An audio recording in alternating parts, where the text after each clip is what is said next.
Transport of gases in blood, हमारे खून में गैसेस कैसे ट्रांसपोर्ट हो जाते हैं, इसके लिए एक कर्व हमने बनाई है। ये हीमोग्लोबिन और ऑक्सीजन की कर्व है जो कि एस शेप्ड है। इसको हम सिग्मोइडल कर्व कहते हैं, क्योंकि जब एक ऑक्सीजन मॉलिक्यूल हीमोग्लोबिन के साथ मिल जाता है तो दूसरे ऑक्सीजन मॉलिक्यूल्स की फैसिलिटेशन हो जाती है, जिसको हम कोऑपरेटिव बाइंडिंग कहते हैं।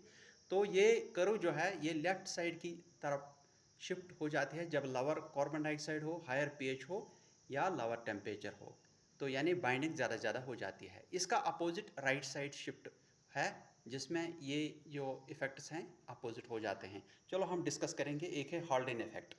जब ऑक्सीजन की कंसंट्रेशन कम होती है, इससे इंक्रीज़ होता है haemoglobin affinity to carbon dioxide, और इसका अपोजिट है बोहर इफ़ेक्ट।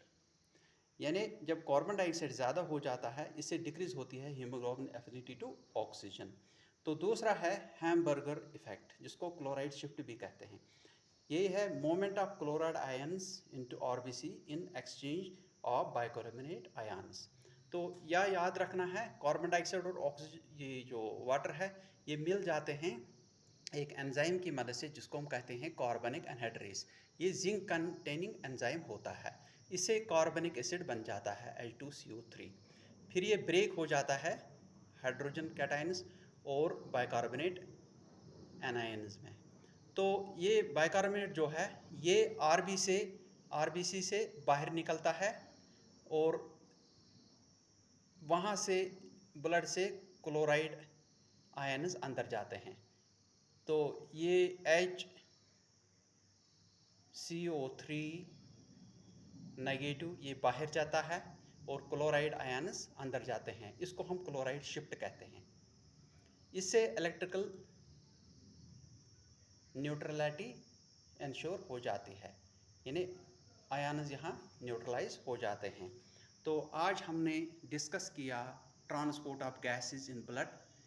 तो यहाँ हमने ऑक्सीजन कर्व हीमोग्लोबिन के साथ डिस्कस की। तो इसमें इफ़ेक्ट हुए हैं, एक है हॉल्डेन इफ़ेक्ट और बोहर इफ़ेक्ट जो आपस में अपोजिट हैं, और हैमबर्गर इफ़ेक्ट जिसको क्लोराइड शिफ्ट कहते हैं।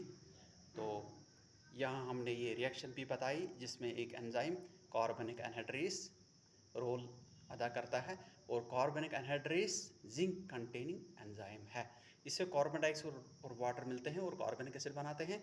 फिर ये ब्रेक हो जाता है हाइड्रोजन कैटायंस और बाइकार्बोनेट एनायंस में। तो ये बाइकार्बोनेट बाहर जाता है और क्लोराइड अंदर जाता है, जिसको क्लोराइड शिफ्ट कहते हैं। ओके।